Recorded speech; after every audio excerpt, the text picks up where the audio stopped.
lifestyle medicine physicians. In the chat, please do let us know where you're tuning in from and what nice cup of tea, maybe an iced tea today. It's quite warm. What tea you're having today? We host afternoon tea every Sunday at 5 p.m. UK time, where you can connect with world-renowned experts, and we share 3 actionable takeaways that you can implement in your life right away to start achieving your health goals. You can chat directly with our guest experts here on Zoom or follow us on live stream via Instagram, Facebook, and YouTube. If you're ready to implement your life goals, join our free membership on our website to be part of our supportive community to set you up for success. And today we have a returning guest, Dr. Michael Klaper, join us to talk about diabetes.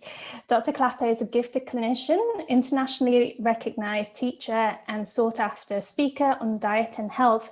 Welcome back, Dr. Klaper. Welcome back, Dr. Klaper. Thank you, Erica. Thank you, Linda. It's an honor to be with you. We had such a lovely time last time. Great to be back for another helping. Thank you so much. We really enjoyed your last talk, and our guests did too. And they were very, very keen to have you back. So thank you for your time on this Sunday. And today we are going to be talking about diabetes. And I would love to start with asking you, Dr. Klaper, what is it that got you so excited about diabetes? Well, this is an ancient disease. Hippocrates dealt with it, and it's certainly universal around the world. And it was first, I would first encounter my own family members. We had an obese friend that was diabetic, and I watched her inject insulin in the 1950s and had no idea really what it was. And then I found myself a medical student. And the most important thing is don't let that blood sugar get too high or too low. And we learned how to calculate insulin doses on a sliding scale. And that was about it. And when you looked up the cause of diabetes, etiology unknown. We don't know why. There's this thing called insulin resistance in this type 2 diabetes, but we're not really sure what it's about. But we're working on this insulin resistance thing. Oh, okay. And that was about it for all the way through medical school and my first few years of practice. And it was just a matter of keeping those sugars in line. But the thought that I could understand what was really happening in these people's bodies, and certainly the thought that it might even be reversible, out of the question. I remember the adage, I saw it written, once on insulin, always on insulin. No, nobody gets off insulin, then that's the end of the line. And thank heavens for the insulin, otherwise they die a horrible death. So shut up and calculate that insulin dosage, and that's your diabetes management. And okay, all right. And I assume those smart doctors at NIH and the labs were trying to figure it out, but it's way too esoteric for me. Things started changing after my own plant-based evolution as I adopted a plant-based diet, and 10 kilos of fat melted off my waist, my high blood pressure came down, my cholesterol came down. Now, I left my anesthesia residency, went back to general practice, and started helping my patients get healthier by adopting a plant-based diet. I found someone nearby to give plant-based cooking lessons. And the folks who could follow this experienced the same wonderful changes. They got leaner, their high blood pressure came down, their cholesterol came down. Yay, I'm really helping these folks. Well, it didn't take long before I got a call from one of my patients with type 2 diabetes saying, Doc, I'm having hypoglycemic reactions. I'm on 30 units of insulin, and my blood sugar is, I don't know if I could translate it to yours, your units of equivalence, but very few milliequivalents. Let's say your blood sugar is dropping down into the 30s and 40s in our system, and they're having headaches and classic hypoglycemic reactions. So I said, cut your insulin in half. And he did, man, within 3 days. Now they call, same guy, Doc, I'm still having a reaction. You were at 30, or now you're at 15, cut it down, 7 units of insulin. Okay. Well, 3, 4 days later, this man had lost, again, 10, 15 kilos of weight. He's walking every day, eating lots of veggies. And he calls me back third time. I said, Doc, I'm down to 7 units. I'm still crashing out. And so I said, well, either drop down to 3 units. And I said, well, that's crazy. That's almost nothing. So I said those fateful words that I was taught never to say: stop your insulin, man. You don't have the disease anymore. Well, as soon as I said those words, I expected a puff of smoke and the ghost of my internal medicine professor would appear saying, well, what did you say? Stop his insulin. Nobody gets off insulin. Hey, give me your stethoscope. You're not a doctor anymore. But I had no choice. This man's going to have a hypoglycemic seizure if you don't stop it. And so writ large, flashing in front of me, this disease is reversible. And this is now type 2 diabetes. He makes his own insulin still, but that 9 out of 10 people with that disease still make insulin. And so right away, again, once you look behind the curtain, you can't pretend you don't know what's behind the curtain. And here was glaring evidence this disease can be reversed. And so I began reading Dr. McDougall and Dr. Essel's, Dr. Ornish, and all of these docs are running into the same phenomenon. And so then it forces the question, but then what is diabetes? What are you looking at, doctor? Why did this person need 30 units of insulin and still walking around with elevated glucose? What is the problem? And he was obese then, now he's not. And now the diabetes is gone. And these are puzzle pieces laying on the floor that you got to put together. And then I read Dr. Neil Barnard's explanation and Dr. Greger's explanation. Their insulin receptors are all clogged up with fat. It's the fat in their diet. It's not the sugar, because that's what we're told. Sugar, sugar, sugar. It's a sugar disease. Don't eat sugar. Don't eat glucose. Carbs are bad. Oh, avoid those carbs. And so you wind up with this grotesque carb counting and calorie counting, and it never worked, because that's not what the disease is. The high blood sugar, it's the tail of the dog. That's the last thing that happens as the sugar goes up. Don't be chasing that. You get to the cause of it, and they're all clogged up with the fat in their diet. And once you pull out the meat and the cheese and the oils and the junky fats that are, in the candy bars and, all the classic bad things in fast foods these days. Well, the body burns that glucose, burns that fat for energy, and suddenly their insulin receptors open up, their enzymes are all freed up, and they can process glucose like everybody else can, and they do not have the disease of type 2 diabetes any longer. And at that point, my entire focus changes when I have someone with classic diabetes. They got elevated hemoglobin A1Cs and all of that. We check to see if they're still making insulin and check their C-peptides and all that. And if they are, then my goal is reversal. It's not control. I want to manage their diabetes. I want to reverse it. And I urge my colleagues, don't settle for anything less. This is a reversible disease. And I can think of some analogy here, but certainly high blood pressure or clogged arteries. If you could reverse these diseases, why would you not? That should be your goal. And so now it's become one of the more fun conditions to measure, especially, thank you, high tech. We have these wonderful continuous glucose monitors. So we can now see exactly what a given meal does to a patient when they eat a bunch of fat, they eat a bunch of sugar, and they see that glucose go up for hours. It becomes evident. But then after they've been on a low-fat diet for a few months, they can eat some rice, and the insulin goes, the glucose goes up, goes back down, and they handle it like normal folks. So when I look to where I was when I first encountered diabetes as a med student and as a young doc, just chasing those sugar numbers, to what I know now, the entire like the blind men and the elephant. I was just holding on to the trunk there, but now the whole elephant is clearly in view, and I've made friends with it. I pet it on the nose, feed it some peanuts, and say, over here, and so it's been a remarkable evolution, which of course parallels my growth as a physician and my understanding, again, the power of plant-based nutrition. You can't do this eating meats and cheeses, as our keto friends are going to find out the hard way. That we could talk about that, but it doesn't really get to the root of the disease. The whole food plant-based diet will do that. And so, yay, chalk up another one in the column of diseases that are reversible. And that makes lifestyle medicine, it's funny, when I tell my colleagues I'm in lifestyle medicine, that's California woo-woo stuff, that lightweight stuff. No, doctor, it's the most powerful medicine of all, because it reverses these diseases. You want to heal these people or don't you? If you do, get to the cause of these diseases, and type 2 diabetes is right in that category. It's an eminently reversible disease.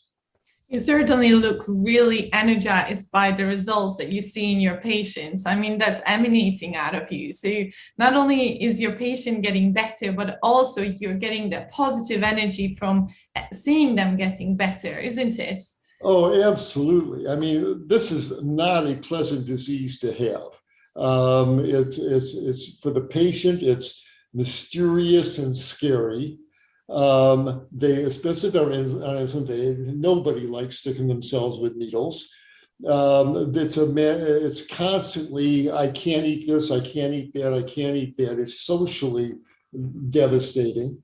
And the specter of complications, you may go blind, you may lose your legs, you're going to wind up on dialysis, which are all true if they don't control it.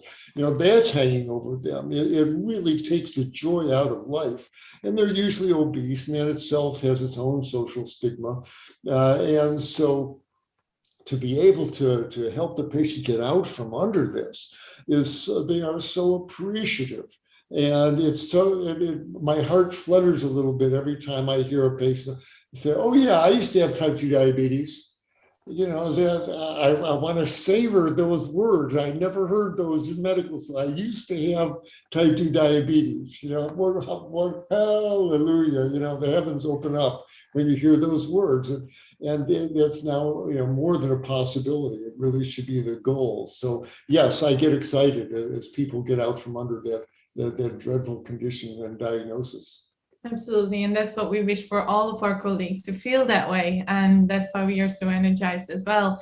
Can we look at the details when somebody has type 1 diabetes and type 1.5 or 2?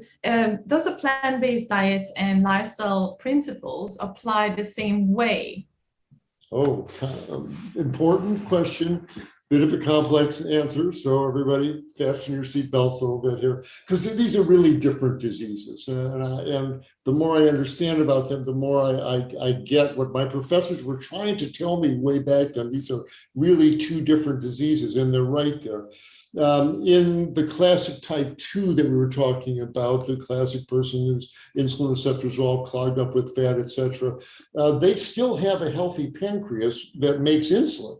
It's stressed, it's being injured by all the fat in their diet, it's working overtime to produce extra insulin because the receptors are clogged up, but it's basically a healthy functioning pancreas that is putting out this amazing hormone called insulin.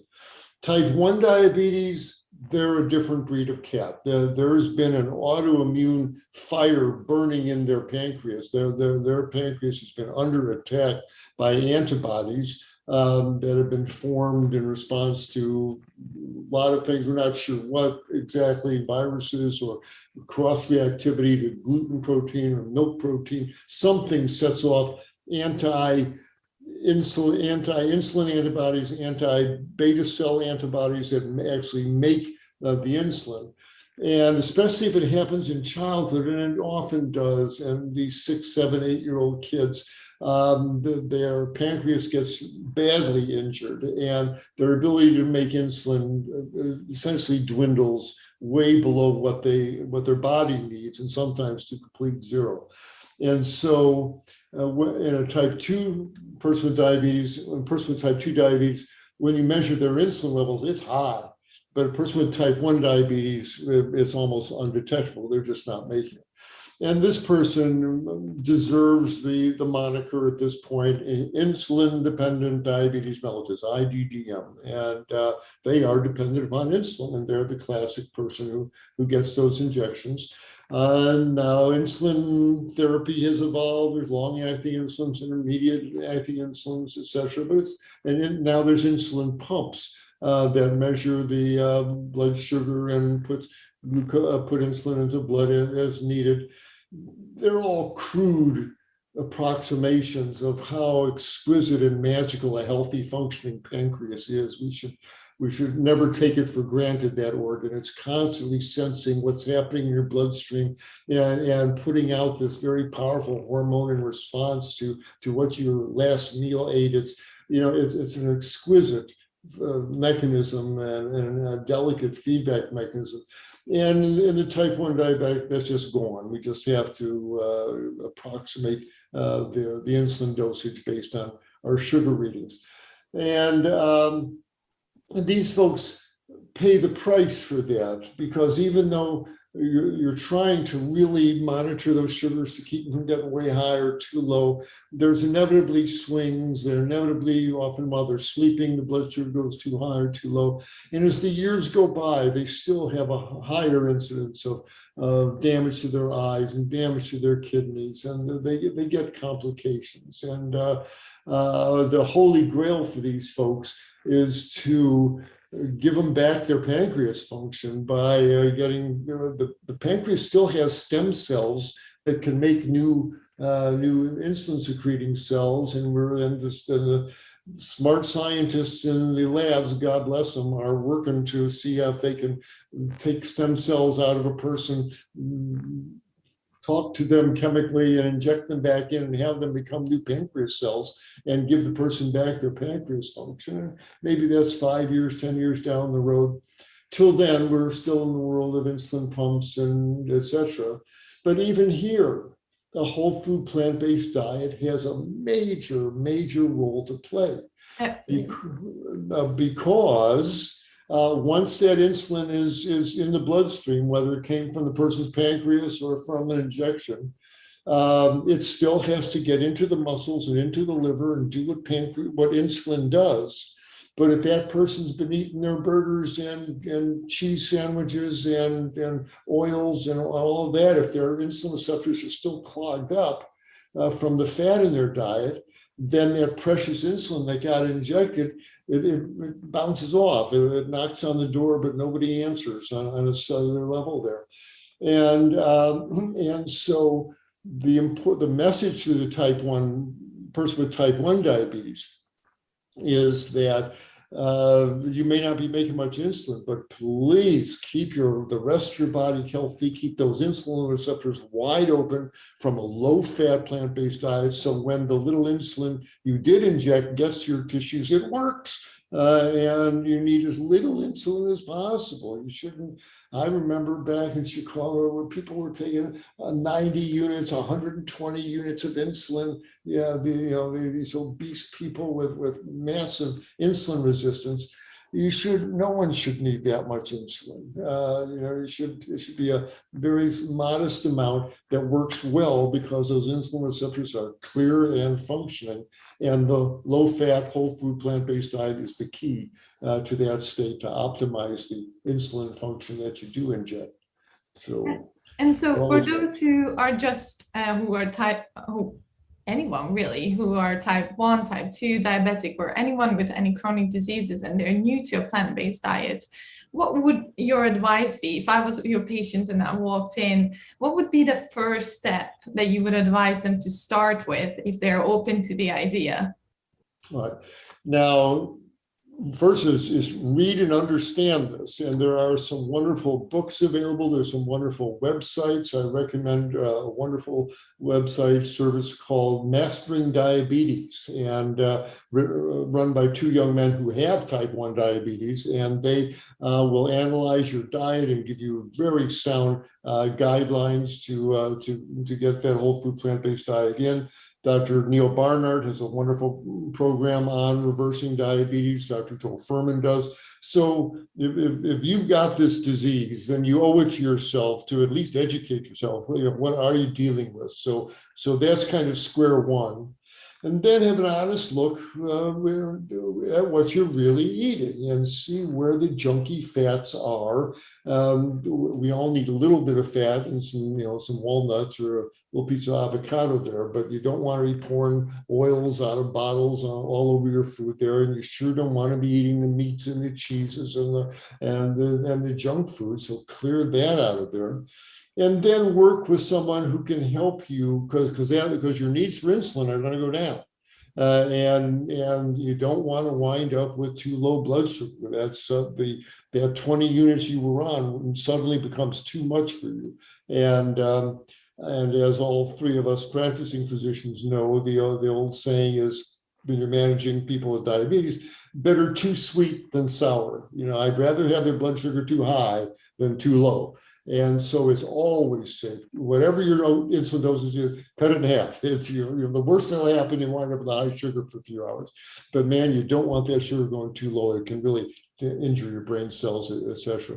So just keep cutting that insulin in half. It helps if you have someone who's knowledgeable and experienced to guide you, and your doctor should be able to do this.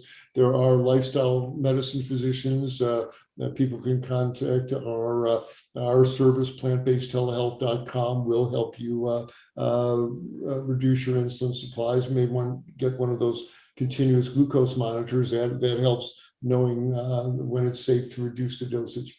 But educate yourself and have an honest look to see where those junk fats are lurking in your diet, get rid of them, and then be prepared to lower your insulin dosage. Those are three large steps that everybody can take. And can we have a look at pre-diabetes and diabetes? And if patients have had diabetes for more than 8 years, have you seen patients reverse their diabetes even then, even if they had long-term diabetes already? Absolutely. It's the chronicity, and it's not a good thing. And I don't want to minimize it. Again, there's two problems here, as I mentioned: the high fat content of the blood from the constant meats and cheeses and standard Western diet. It causes damage in a number of organs. The fat certainly sticks in our fat store. It makes us more obese. That increases insulin resistance. But the fat starts accumulating in the liver, and you wind up with liver that's insulin resistant. One of the main actions of I'm sorry for the science here to some of your viewers there, but I only recently learned that one of the main actions of insulin is on the liver. It turns out that the liver, one of its many jobs, is to keep a constant supply of glucose in the bloodstream. And you need that because your red blood cells need glucose to live, need sugar to live. They can't metabolize fats or ketones. They must have some glucose. So the liver is constantly drizzling a steady supply of glucose into the bloodstream, made from protein called gluconeogenesis, and it's needed to keep your red cells alive. Well, it turns out when we eat some carbohydrates, you eat some potatoes or rice, and the blood sugar goes up. The pancreas senses it and puts out some insulin in response to the elevation in glucose.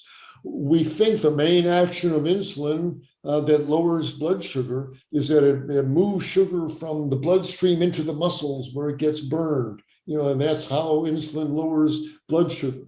Actually not. It turns out, as though I've read, that the main action of insulin that lowers blood sugar is that it goes special delivery to the liver. And it says, liver, that sugar you're constantly drizzling into the bloodstream, stop. We got plenty of sugar in the blood. They just ate some carbohydrates.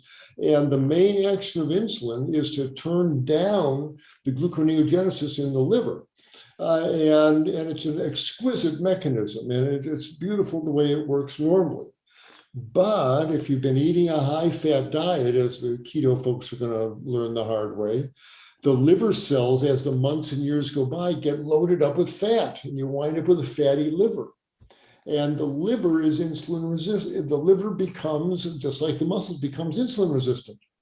And then when the person eats carbohydrates and insulin's released, and it goes to the liver and says, liver, we got enough sugar in the blood, stop secreting more. But the liver is all clogged up with fat. It doesn't listen to insulin's message anymore. And it keeps putting out sugar and keeps putting out glucose and keeps putting out glucose.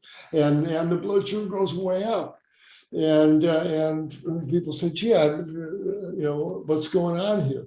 Well, so that's a problem when we talk about the chronicity of someone having diabetes for years and years. They often wind up with fatty livers. As I mentioned, their fat stores go up, their muscles get loaded up with fat, so their muscles are insulin resistant. And finally, all the saturated fat, the palmitic acid, et cetera, in meats is toxic to the beta cells in the pancreas. And as the years go by with a high-fat diet, all this fat injures the beta cells that make insulin in the pancreas. And so as the years go by, they started out with classic type 2 diabetes, but as the fats in their diet keep killing off their beta cells that produce insulin, their insulin production goes down. Eventually, they wind up almost type 1-ish because they just lose insulin producing ability. So when you ask about someone who's had it for years, so what I'm thinking, they got a loaded up fatty liver, they got loaded up fatty muscles, they've got excessive fat stores that are putting out cytokines that interfere with insulin's action. Plus, they got a pancreas that's losing its ability to put out insulin. So it's a different. These folks are in their own category, and it can take months and months of healthy eating before finally they start freeing up their insulin receptors, and this disease really starts to reverse. But you got to be a cheerleader and encourage them to eat those salads and soups and greens and take that walk every day. And tincture of time is important. It's a powerful medicine. And as the months go by, years go by, if you're really monitoring well, eventually they too can clear the fat out of their systems and get their true insulin function back. So it's a challenge, and people should not be complacent about this disease for that. I got diabetes. It's okay. I take my insulin. It's okay. Yeah. If you can get rid of this disease, you want to do that.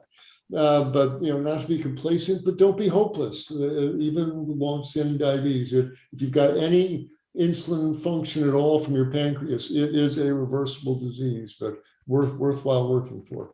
Long answer, but that's the reality. That's super inspiring. But I would like to ask you, what do you think about patients' position where they state that genetics are the cause of their type 2 diabetes? Many of my patients come in and are disheartened with what we have told them over years, that it's not reversible. And then they conclude also that, oh, my mother had it, my grandmother had it, so there's no way that I can reverse it.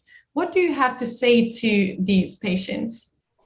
Well, the phrase that all of us are seeing echo around the internet in lifestyle medicine, your genes or genetics may load the gun, but it's your diet and your lifestyle that pull the trigger. In other words, you may have a genetic propensity towards diabetes, towards high blood pressure, towards lymphoma, whatever it is. But whether that disease actually manifests in your particular body, by and large, depends on the food you're sending. Every 3-4 hours, you're sending this wave of food through your bloodstream. And if it's rice and beans and greens and fruits and veggies, it's a clean burning fuel, but it's full of meat and cheese and oil and sugars, then it's a dirty fuel that clogs you up and opens the door to the clogged arteries and the diabetes and the cancers, etc. So before you say, it's my genetics, my grandmother had it, my mother had it, what did your grandmother eat? What did your mother eat? Be honest about what she was really putting in her mouth. And you don't have to, it's good that you love your mother, and your mother didn't know, my mother didn't know, they're mothers, and they love us, and they want to give us everything that they think our body and our hearts need. And, there's no blame here, but they didn't know, but we now know. And it's don't let your genetics be your destiny. There's no reason for that, with rare exceptions. There are some diseases, hemophilia, etc., that it's in your genes and you got to deal with it.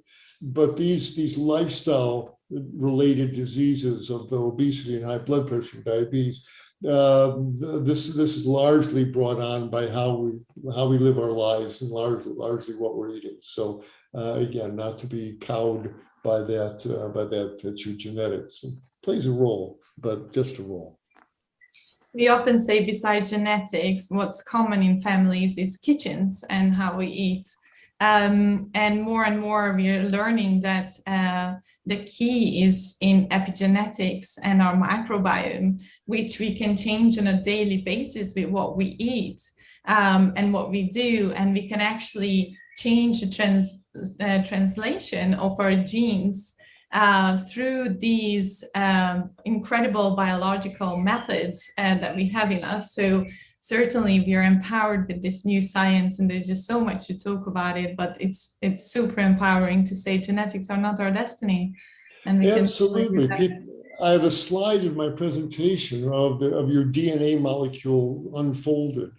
And I say, within minutes of eating anything, molecules of that food are flowing through every cell in your body where your DNA lies unfolded, and the food molecules flow over your DNA, and they play your DNA like a piano, and they turn genes on, they turn genes off, they induce enzymes, they shut enzymes down.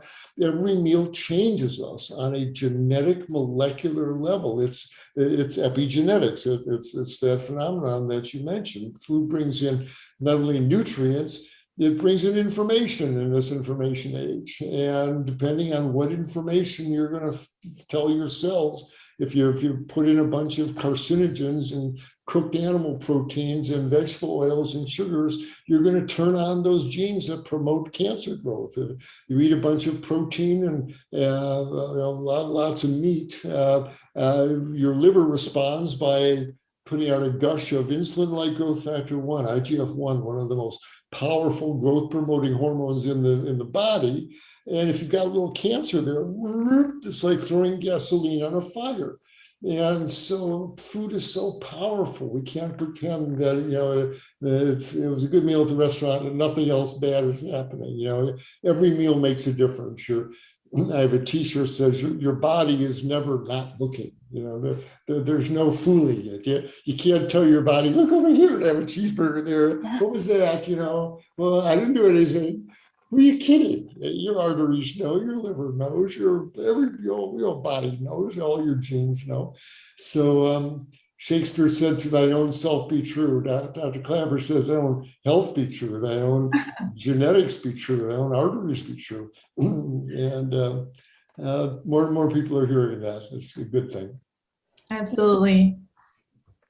Yeah, that's absolutely true. And talking about diets, I just wanted to dig a bit deeper with regards to the diets. We talked about plant-based diet, and you also mentioned about keto diets, so more sort of high fat diets. In a lot of diabetics, you often tell them not to eat carbohydrates. That's kind of the traditional advice that we give people. Don't eat the potatoes, don't eat the rice, don't eat the bread, those kind of things. And there's certainly a big low carb movement for diabetes.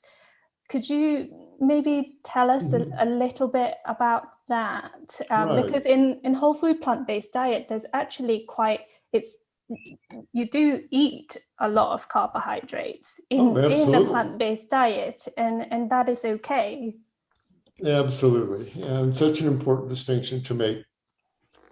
Mother Nature makes plants out of carbohydrates. The leaves and stems and roots are largely carbohydrates. That's true.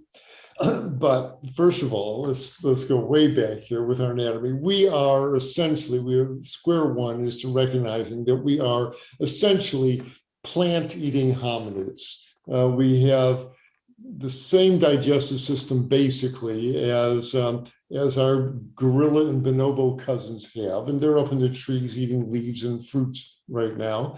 And we have fingers on our hands, not claws. We've got long intestines for digesting fiber. We've got enzymes in our saliva for digesting starch. And we have small mouths with flat grinding molar teeth and rotary jaws.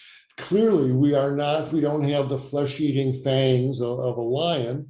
We are built for digesting starches. And the truth is, despite the paleo nonsense that we're getting, when they analyzed the calories that were really brought into the ancient Paleolithic camp, most of the calories were gathered by the women who spent all day foraging for starchy roots and tubers. That's mostly where our calories came from. And our mouths are beautifully designed to bite into the crunchy roots and tubers and get the starches out. And we learned to boil water when we got fire, and now you can soften those starches. And we were starchivores back then. We are starchivores now. Yes, we can handle small amounts of meat, but a meat-based diet is clearly the wrong fuel for the design of our bodies. And so starting there, yes, we're going to be eating a high carbohydrate diet because plants are made of carbohydrates. That's true. But in our media laziness in recent years, we've just taken that big broad brush, and anything that's made of sugars, carbs. Well, there's a difference between the structural sugars in broccoli and the high fructose corn syrup in a candy bar. Yes, they're both sugars, but they have totally different effects in the body. And when you eat the broccoli, the sugars, most of them do not turn into glucose. They're absorbed very slowly. They've got all this beneficial fiber and phytonutrients and vitamins and minerals, and they do very well in our herbivorous type of body. And so a high carbohydrate diet made of whole plant foods, underlined 3 times, as long as it's made of whole plant foods, it's our natural fuel. And if you eat a starchy potato or whatever, yeah, blood sugar goes up, put out insulin, comes back down, get on with your life. That's normal physiology. It's why we have pancreases. That's certainly not a problem. And so when you ask what is a whole food plant-based diet, in the morning, if I'm hungry, I'll have a bowl of porridge with some berries on it, a couple of tablespoons of ground flax I put on it, and some oat milk or hemp milk on top. And that's breakfast. If I'm not hungry, I'll just drink water till I get hungry.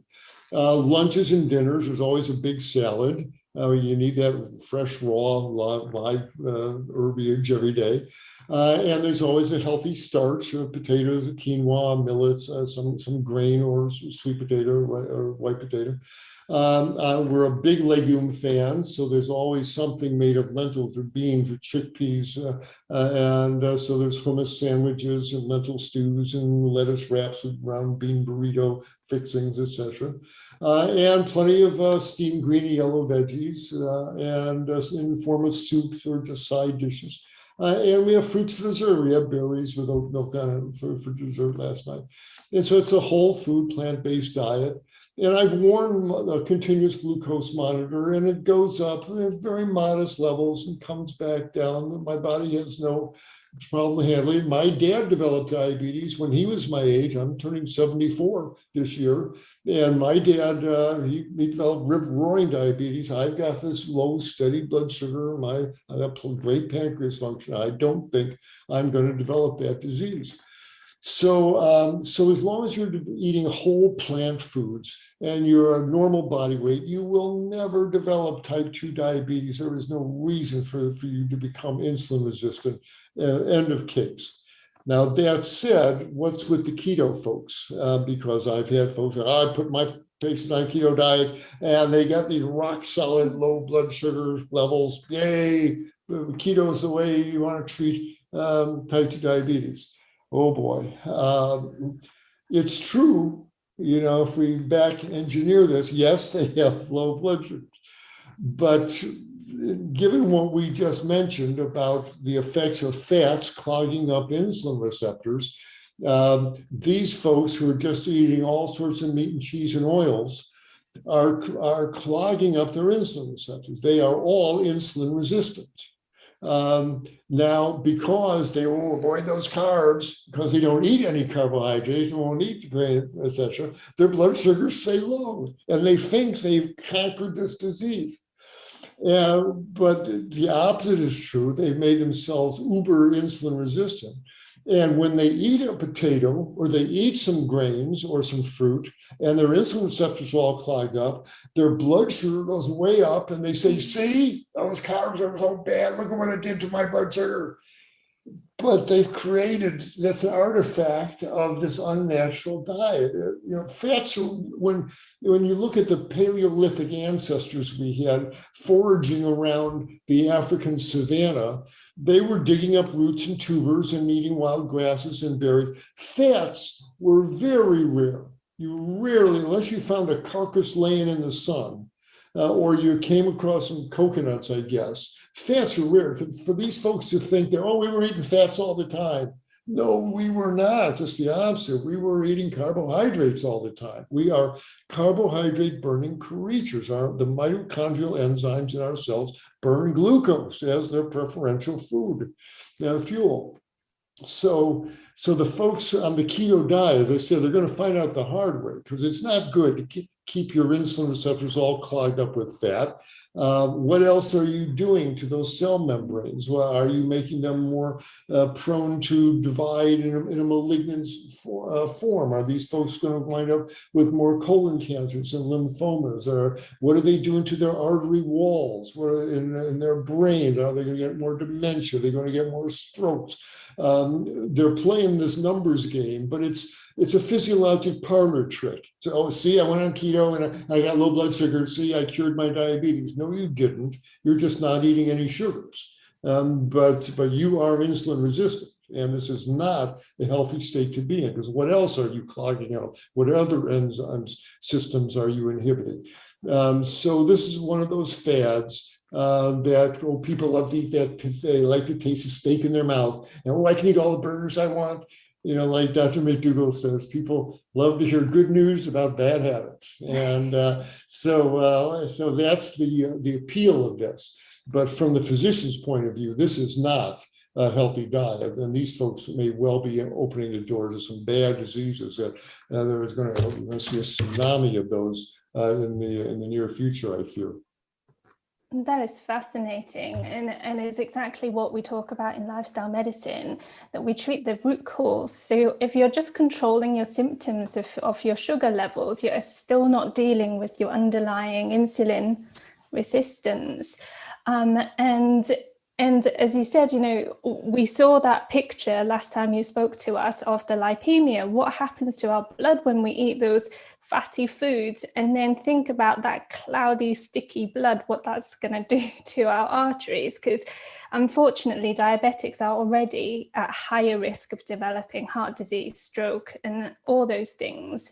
And when we feed ourselves those kind of diets, then the risk goes up even more. But talking about fad diets, there's also people talking, I think there was a question in chat about calorie counting, very low energy diets. What do you think about that for diabetics? Oh, I think nothing will take the joy out of eating as much as calorie counting or carbohydrate counting.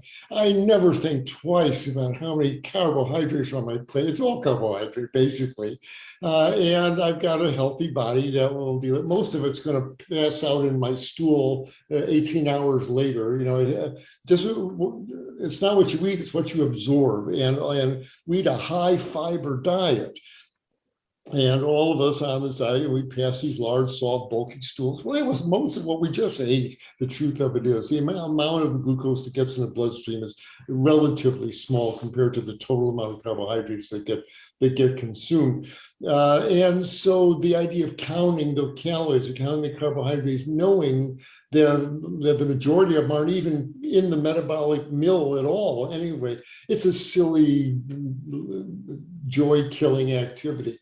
As long as they're whole, it becomes one word after well, whole food, plant-based, but really whole food, as long as it's what you're eating, is in a form that you can identify growing in the garden. Oh, that's a cucumber, that's tomato, broccoli. If it's in that form, it's mostly fiber and water. Yes, there's a lot of carbohydrates, but again, you don't absorb most of them. They're metabolically inert, most of the fiber, etc. Don't drive yourself nuts. There's other things to worry about. Eat enough, shoot for 1,800, 2,000 calories a day. As long as you're maintaining a normal body weight, your body knows what to do with those with the fuel that you're putting in. It's really a fruitless activity to focus on calorie counting or carb counting, etc. And most plant foods are naturally quite low in calories. So when you eat a bulk of it, then you've filled your stomach up, that there's not much space for much else. Absolutely. I'm having another T-shirt made up saying, eat plants and get on with it. Already. Yeah, it's what it comes down to, as long as they're whole plant foods. But once you get into the powders and the processed foods and the junk foods in the shiny packages, then now you're in tiger country. Now you're opening the door to some problems. But as long as they're whole plant foods, then nothing really bad is going to happen. If you have type 2 diabetes, you probably don't want to eat 20 mangoes in a day. But short of that. The whole plant food regimens that are widely available will keep you in good range.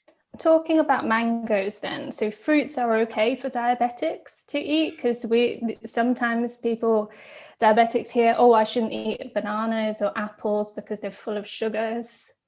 Right. Now, fruits are wonderful, and realize that when you do eat an apple, again, most of that delicious, crunchy sweetness in your mouth, most of it's fiber that is going to be metabolically inert. Most of it's water, not a problem, which you need. Lots of vitamins and minerals. And the sugars that is in there, a fair amount of it, or a good third or half of it, is fructose. And as long as you've got a healthy liver, the liver will metabolize the fructose, won't cause a big problem. And the glucose, it goes up, goes down. It's relatively small. And as long as you hold if you are floridly diabetic, if you are on insulin, or you have a high hemoglobin A1Cs, hold it to an apple or two a day, and you'll be fine. Don't sit in front of the TV with 3 pounds of grapes and shovel them in. That gets to be just gluttony there. But most fruits, eaten in moderation, a couple pieces a day, really shouldn't cause any great problem to people with diabetes. And it was interesting earlier what you said about what we eat is not what we absorb necessarily. So how does the fiber in the whole foods affect absorption? And I understand that there is some influence on the microbiome, can also influence on the amount of calories we actually absorb from our foods. Is that right? Right, yes. I remember, again, I'm dating myself here, but when I was a kid in school, fiber was called roughage. And you need some roughage in your diet for some reason, for regularity.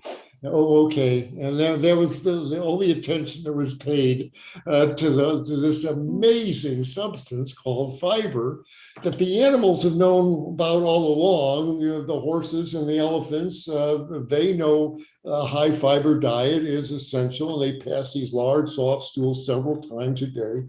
And I've never had a gorilla or a giraffe in the office complaining of constipation or a high blood pressure. That it's the right fuel because, again, most of it passes out.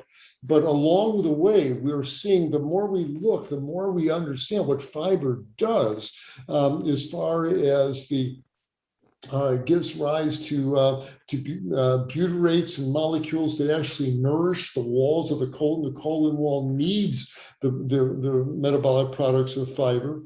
Certainly the microbiome, this magical organ that we all have in our colon that influences so much from our digestion to our emotions, the neurotransmitters these microbes put out get into our brain.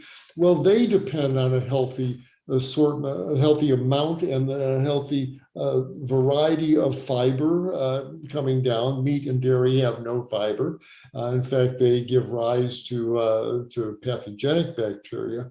And as I heard Dr. Greger, Dr. Barnard once said, you know, when people hear we're vegan, you know, the first question is, well, where do you get your protein? The real question is where you get your fiber is the real issue. We are fiber deficient. And the beauty of all the rice and beans and greens and fruits and veggies is that it's abundant in fiber. And one of the first things that a new vegan notices is that I'm taking these big dumps 2-3 times a day now. Yes, that's normal physiology. That's what's supposed to happen. And with that, the incidence of colon cancer goes down, the incidence of hemorrhoids and diverticulosis, and all that goes down. The colon is what it's been looking for all along. We've been really unfair to our colons. I'm surprised they're not out on picket lines with signs saying more fiber, more fiber. So again, but those fibers are all made of carbohydrates. And so those, don't eat carbs. It's you know, like go tell a horse or giraffe don't eat grass. You know, that's what they eat. That's their fuel. And really, we are plant eating creatures as well.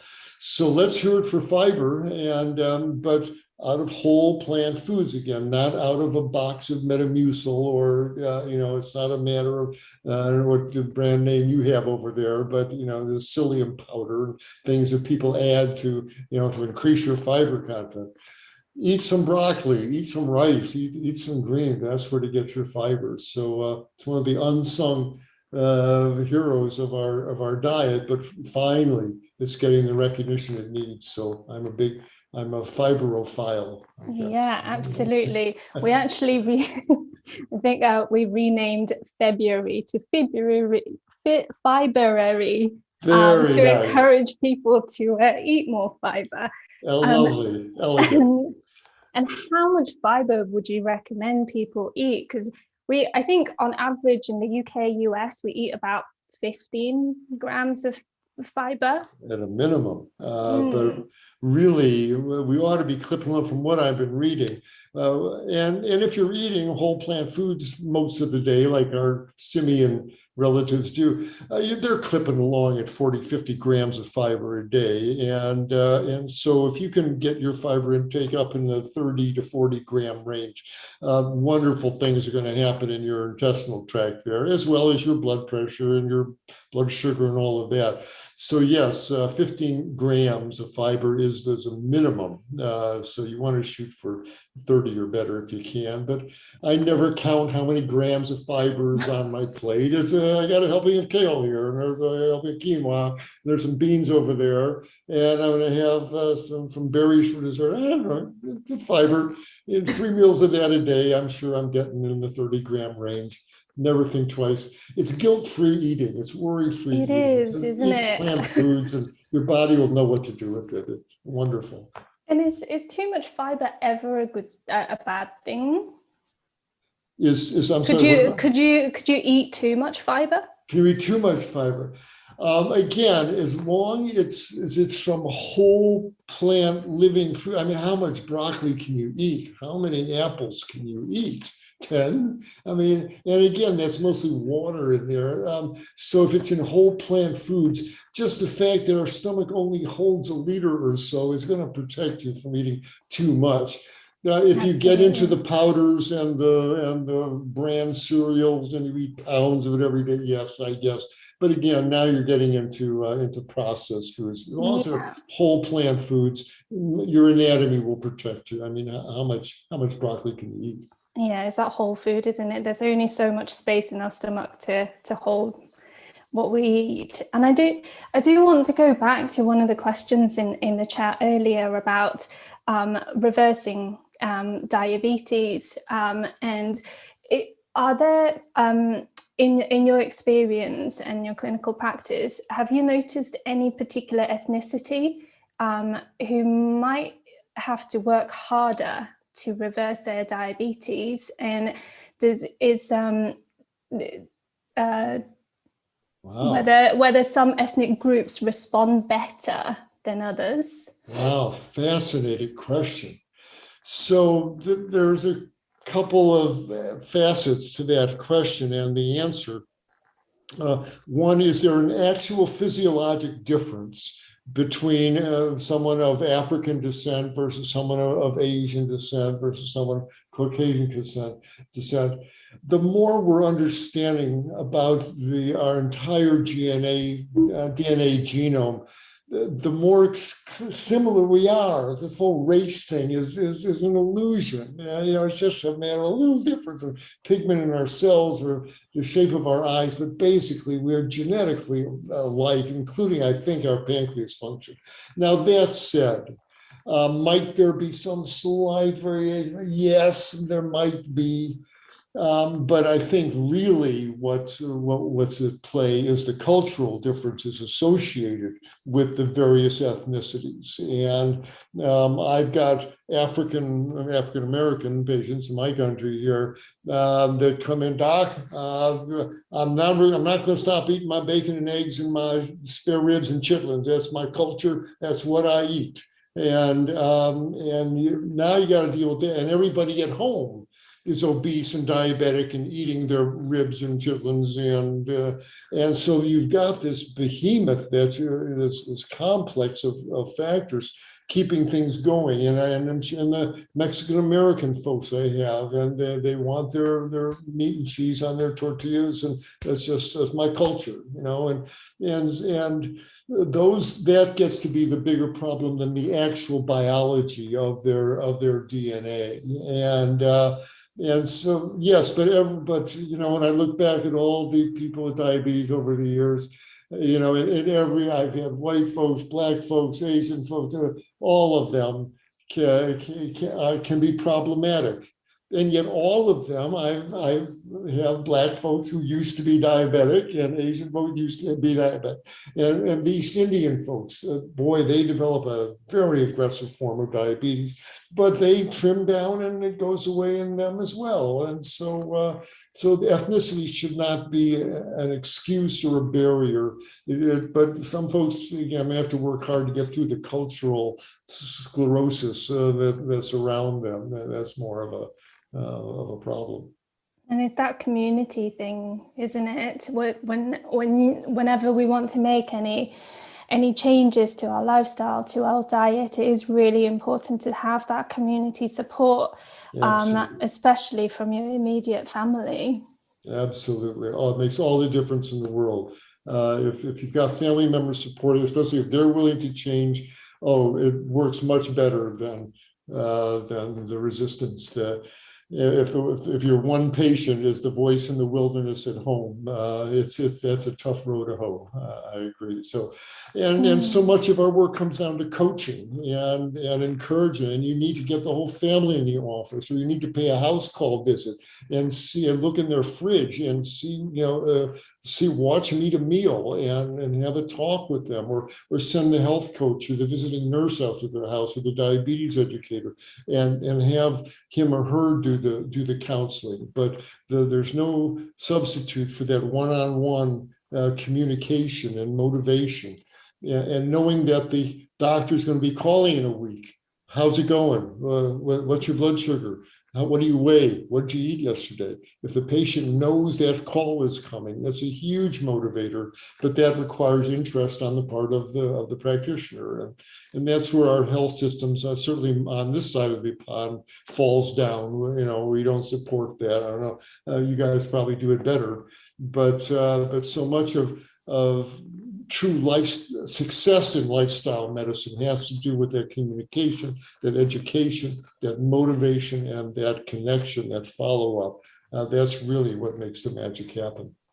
And that brings us back to the 360. The genetics are not our destiny. It's our, and it's not genetics, but it's all those underlying problems, the cultural problems, how we communicate about food, how food is marketed to us every single day, how we are bombarded with multi-million-pound companies advertising on the TV every single second, selling that steak, that burger, that cheese.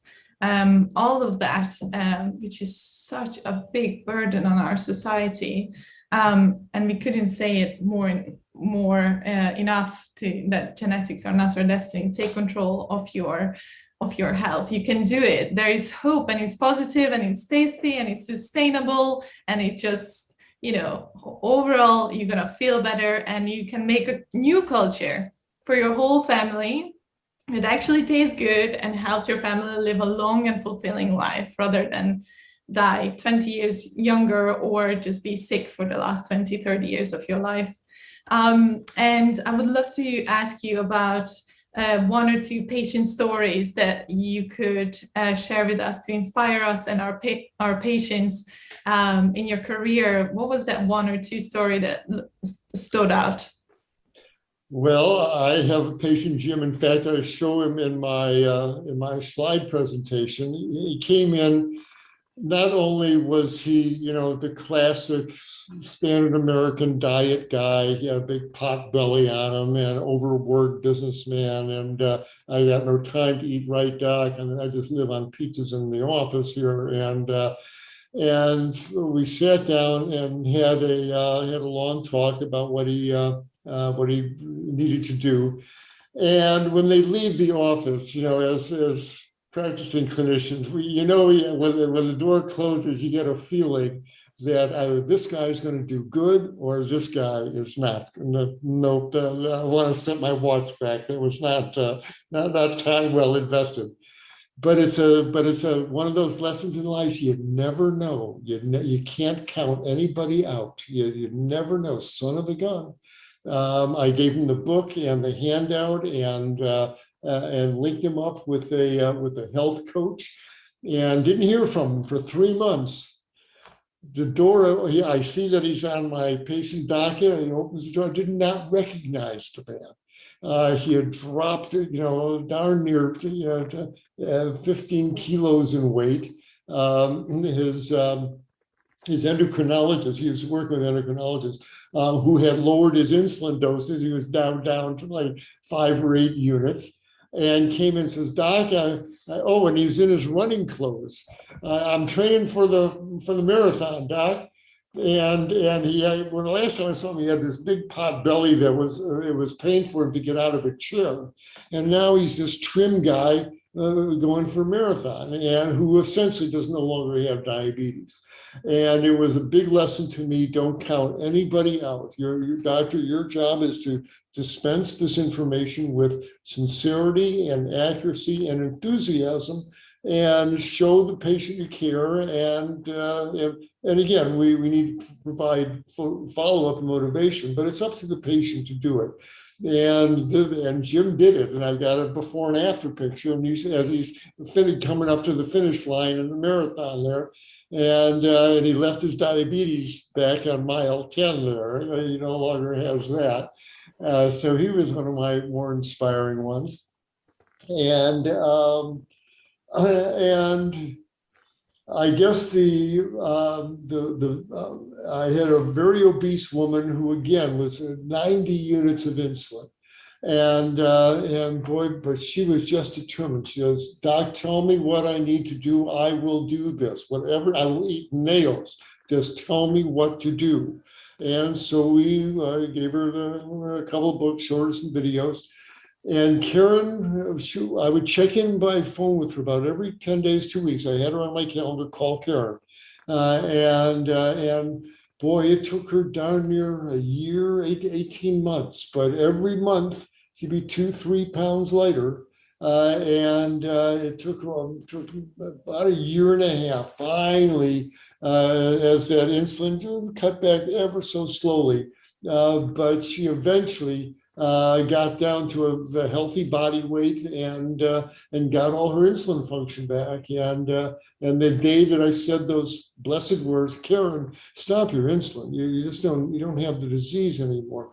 I could hear her crying on the phone, and because her mother had died. She went through the whole dialysis thing with her mother, and she was so afraid she was going to wind up on dialysis. And to know that she was free of that, and she could get on with her life, it was just so gratifying. And so those are two of my best diabetes progress stories there, and but big lessons for me as well: the importance of not giving up on people and perseverance. They're both valuable qualities, no doubt. Oh, wow, how inspiring. And it also crushes the idea that when doctors often share with us that, oh, our patients don't want to change. Well, it's not our decision to make that choice. If our job is to share the knowledge, and it's up to them to do it, but holding back that knowledge just because we think they don't want to go the harder route and just take the pill is completely unethical. And we just have to tell them what they can do, and they can do as they feel. It's not like we would hold back a prescription thinking, oh, well, they might not take it. And we well know from research that a lot of people don't take their prescription, but that doesn't stop us giving out these prescriptions, right? So what an incredible and inspiring two stories. So well done, Dr. Klaper. And for now we are coming to the end of the hour, and we would love to ask you, what are the 3 actionable takeaways, practical takeaways that our patients with diabetes can start immediately right now after this discussion to change their diabetes around? Right. For the patients and the practitioners, for the physicians watching here, educate yourself about this. This totally turns the conventional treatment, teachings that we've received about diabetes on its head. This is a reversible disease. This is a dietary caused disease, just like clogged arteries are. They should never really happen on a whole food plant-based diet, and they don't. And the same thing with type 2 diabetes. It should not happen. It's a disease of a high-fat diet, and it is reversible. So educate yourself. I urge you to get the book Mastering Diabetes by Barbaro and Cyrus Bucata, I think his last name. And read Mastering Diabetes, or Dr. Furman's book, The End of Diabetes, or Dr. Barnard's program for reverse diabetes. Educate yourself about it, first thing to do. Second is now reevaluate your diet, recommit to a whole food plant-based diet. If what is going down your throat every day is salads and soups and veggies and whole grains and legumes, that's the key to reversing diabetes. And not to count carbs or anything, that food stream alone, as long as you're not pouring a bunch of oil on it and you're not eating a bunch of processed junk food, that food stream alone will clear out your insulin receptors and reverse it. So re-embrace a healthy diet made of whole plant foods. And third, get some physical activity in your body. We are animals. We are meant to move. And not only does it strengthen your heart and deliver fresh blood up to your brain, but walking 1 mile is the same as injecting 10 units of insulin. Your muscles burn glucose walking that mile. And that alone, again, it honors our animal nature. We are meant to move, and part of that is burning glucose. We are sugar-burning creatures, and so put on those walking shoes and maybe put a little weighted vest there to strengthen your bones, and go out for a nice 2-3 kilometer walk. and you'll that along with the salad before or after your walk there will really powerfully move you along the road to reversing diabetes. So learn about it, embrace a healthy diet, and start moving, and diabetes will fade in the rear view mirror, and you too will be able to say those blessed words, yeah, I used to have type 2 diabetes, don't have it anymore. That's where you want to wind up.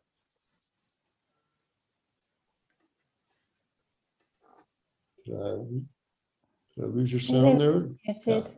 Yeah. Okay. The classic 2021 comment, you're on mute. Oh, really? Yeah. Well, incredible 3 points. Thank you so much. And they're so easy to implement and take control for our health immediately. Thank you so much, Dr. Klaper. We have shared all of your social contacts on Facebook, Instagram, and YouTube, and your website, drklaper.com, in the chat, and we have added it also on our YouTube channel as well. We have I want people to come to my YouTube channel as well, Dr. Klaper, and go to our Moving Medicine Forward website to learn how we're trying to educate the medical students to this very issue here. So just wanted to get that in. Sorry about that. Yeah, it's all the links are in the chat now. Great. So it's Moving Medicine for all of the healthcare professionals as well. Yes. Fantastic. And the links are there, and we will also add them onto our YouTube channel. And this recording you can watch immediately on YouTube right now. The link is in the chat, and all of the resources that you have mentioned, we have added in the comments. So thank you so much. Next Sunday, we have Dr. Hans Diel join us again for afternoon tea to give us the tools for hope, health, and healing. Do stay connected with us on social media and say hello on Instagram and subscribe to our YouTube channel. Links are in the chat, and please do comment and let us know how we are doing. It means so much to us and it helps us keep going. Our May events are dedicated to raise donations for India, and we have now closed off the donation links, and we'll be sharing with you all the charities who have received your incredible donations. We are really grateful for that, so thank you. And the link is in the chat for our website and our free membership, and you can join our free membership to continue this conversation. And also join the supportive community. Like we just mentioned, community is really important when you want to make any changes. So join our supportive community to help you implement these healthful lifestyle changes that you want, that will help you live a long and fulfilling life. And please do comment in the chat your thoughts and feedback from today. And for those of you on YouTube, please do comment below and let us know how we're doing.